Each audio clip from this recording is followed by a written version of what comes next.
How's it going out there, YouTube? My name is Jesse and I am back for another comic book video as we continue with MLJ Comics. Now, I don't have any MLJ t-shirts, so I'm wearing a classic Golden Age, going with the theme. Anyways, I'm going to talk about a comic book that I think should have lasted, well, it's part of a collection. I think this hero should have gone on longer than he actually did. It was somewhat intriguing, had different elements to it, and I had to kind of piece together his powers while watching. I had to piece together his powers while reading the comic books because they weren't straightforward with it. He actually does not have an origin story. So, in the first issue of this, he is presented as someone different. And, well, I'll just tell you what I'm doing. I'm doing the Press Guardian. And in the first issue of the Press Guardian, there is a hero known as the Falcon. Now, here's a paragraph here that I'm including. And what it says in this paragraph is that the Falcon is also known as the Press Guardian. Now, I don't believe this for a minute. I don't think the Falcon and the Press Guardian are the same people at all. Even though he's in the first issue, the Press Guardian is not. And even though he's called the Press Guardian, he's referred to himself as the Falcon. The reporter refers to him as the Falcon. The comic strip even says he's the Falcon, but it says that he's the Press Guardian. I don't think these two people are anything alike. The Falcon doesn't act anything like the Press Guardian, even though Falcon only got one appearance. They dress differently, they act differently, and from what I can surmise on the powers, is their powers are different. So, it says that he's the Press Guardian, but I think that they're only naming him like Captain America is the Sentinel of Liberty, but we don't call him the Sentinel of Liberty, we call him Captain America. So when they're saying that the Press Guardian, when the Falcon is the Press Guardian, I think that they're saying that he is a guardian of the press, which is actually what they state in some of the paragraphs. The Falcon is the guardian of the press. But these two heroes, I don't believe are the same ones. So I'm going to roughly go over the first appearance, which is the Falcon. And then I'll go over issue number 2, which is actually the Press Guardian. Now, I covered the Falcon and the heroes that you thought you know, but I'll go a little bit into more about the Falcon's first appearance, and I'll show you the Press Guardian. You can see how I don't think they're the same. And then after I review, I will tell you, after I review the first 2 appearances, I will give you an example of what I think the Press Guardian's powers are, as so much as what they've shown us, and then I'll give you a rundown like I normally do. So, let's go ahead and get this review of the Press Guardian started. So, in Pep Comics number 1, the Press Guardian was near the very back of the comic book. His popularity would actually come in a couple of issues because he would get moved to the 3rd feature story, which actually made it a lot easier to find.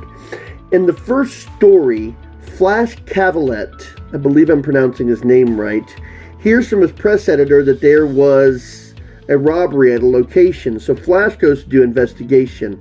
When he gets there, he finds a piece of evidence. It's a lighter that connects to the criminal Slug, and it's unique to him.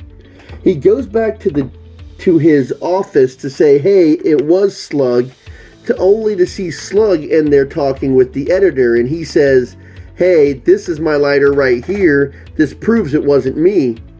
We later find out, after Flash classes with Slug, he actually throws a punch at him, we find out that Slug has 2 lighters, and he planted one. And then, he planted one at the scene and then shows off that he has one as trying to throw suspicions off of him.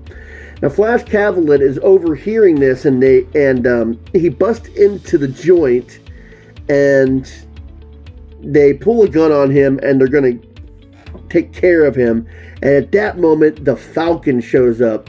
And they showed the Falcon moving with incredible speed, has lightning reflexes. He's also got wings, and at one point he glides over. He knocks out all the criminals and ties up Slug and says that he wants Slug to write a confession. So they untie him, he writes the confession, they tie him back up, and then the Falcon leaves while Flash is talking to the editor.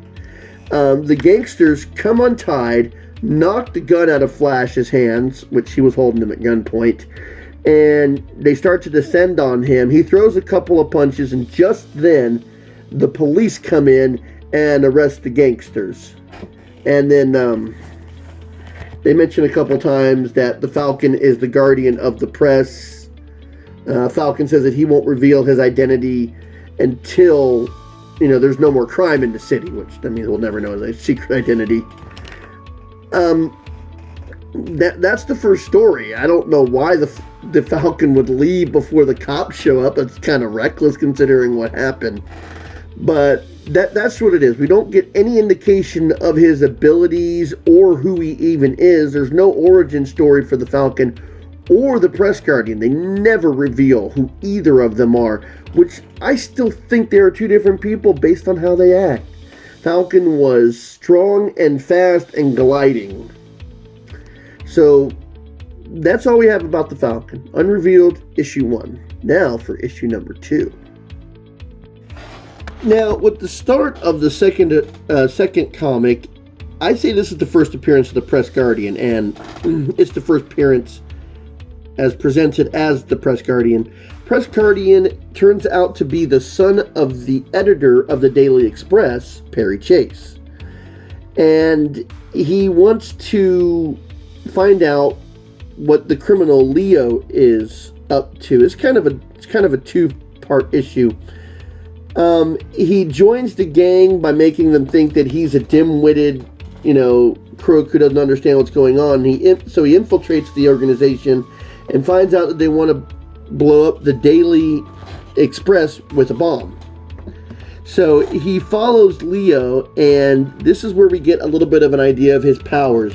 He gets shot, so we realize that he's bulletproof, and as he gets into a tangle with Leo, he hits him so hard that he knocks him out of a window. So we're shown that he has super strength. Well, maybe not super strength, enhanced strength. They never really go into too much details about it. So he knocks Leo out the window. He is presumed to be dead, and he gets rid of the bomb. Later, he goes back to the criminal organization to see if he can get any more info. They find out it's him, and he leads them on a chase through their building. He jumps into a ventilation shaft, which is higher than they can reach, which we know that you can do incredible jumping due to super strength. We've seen that in many comics throughout the ages. He gets to a phone and calls someone on the phone saying, okay, after you notify the Secret Service, come and pick me up on the building. And he gets to the top of the building. The cops come in and bust the gang. He gets to the top of the building, and a plane comes by and picks him up. And we indicate that it is his valet, which is the only living person who knows that Perry is the Press Guardian. Now, in the start of the third issue, we find that Leo has gotten out of the river, and he still wants to have his revenge on the Daily Express. So he comes up with a plan to kidnap the daughter of the mortgage holder to the building so he can close down their mortgage, which would stop the newspaper from printing. To show the owner of the mortgage that they're serious, they blow up a building that is within his field of view from his high-rise, which he exclaimed killed hundreds of people. So this convinces him that they're serious, along with capturing the daughter. They just wanted to make sure that they got his attention. The Press Guardian hears about the attempt to close the business down and finds and confronts the gangsters. He does battle with Leo and ends up knocking him out, and rescues the mortgage holder's daughter, which best guess she's in her early to mid-20s. So he dresses up at the gangster that he just knocked out and attempt for them to try and escape the building unrecognized. But he takes his mask off, and since Perry Chase was labeled as a playboy in the previous issue, she knows who he is. So he tries to sneak them out of the building, and they're discovered. So at this time, we also see his super strength, where he picks a guy up over his head and tosses him at other guys. And he gets her out of the building, and apparently he must have notified the valet, because he's there to take her to safety. And from the best guesses I can from reading other issues, is she's a bit of an adrenaline junkie. Anyways, he gets her to safety, he confronts the criminals, knocks everybody out, and in the very last panel, you can see him on the phone with the police, sitting on all the bad guys who are now in a pile, saying, "Hey, I got a pile of garbage for you guys to pick up." And this is it's pretty much the Press Guardian. He wears a suit with a matching hat. He has a red tie, which substitutes his black tie when he's not in the Press Guardian form. Occasionally, we see him wearing red gloves. He doesn't use any weapons. He seems to be a skilled fighter because he's able to take on multiple foes. Super strength helps, and the fact that he's bulletproof because he's been shot more than once. This also would not be the only two-part issue that we would see. There was a couple other two-parters. Now, I'm not going to go into details on every single comic book. I mean, there might be somebody who would like that, but I don't think anybody would stick around for that. I'll give you the gist of it. He breaks up a grafting ring, and what that is that's people who are stealing and fencing things, basically. He breaks up a kidnapping ring, and then for a couple of issues, he would confront the Claw, which would be pretty much his arch nemesis. A number of issues was a number of different things he was confronting the Claw about. One was the Claw had two warring nations fighting with each other, and he was trying to make sure one side came out victorious so he could take the reins of power. Another one, the Claw was buying old freighter ships and insuring them and destroying them for the insurance money. He was experimenting on people and were turning them into beastmen, which, the Press Guardian stopped all these. And the last appearance that we have of the Claw, I guess he had some sort of... It looked like a zombie man that he had control over, but they never properly explained what it was. It's just that a number of people had ended up being kidnapped. But the end game for this one wasn't made completely obvious. I think maybe he was trying to devalue the land, so maybe he could buy it, because I saw some mention of money. The very last issue, which I don't think was supposed to be the last one because of how it ended, in a way. Let's see, it had to do with a Frenchman who was worried that he was an illegal immigrant and was being an illegal alien and believed that he was being blackmailed. The Guardian stepped in, and the Frenchman helped him beat the bad guys who were blackmailing him. And he was afraid that he was going to get deported, and he was worried about his family. And the Press Guardian said something about, since he came over into the country in 1913, before World War II, he took the oath of allegiance. And when he agreed to fight for our country, that automatically made him a citizen. I don't remember the oath of allegiance in my social studies or government class. So I guess I don't remember it. Maybe they didn't teach it. Maybe it just didn't exist after a while. But then it ends and it says, tune in for more or tune into the next issue as the Press Guardian attempts to fight for the fourth estate, which is journalism. And it said he would be in the next issue of Pip Comics, and his last appearance was in number 11. No mention of anything. And they never did bring up the Falcon again. They never even talked about the Falcon again. So I don't know what the issue with that is, but it just abruptly stopped before it looked like it should. So that's the Press Guardian.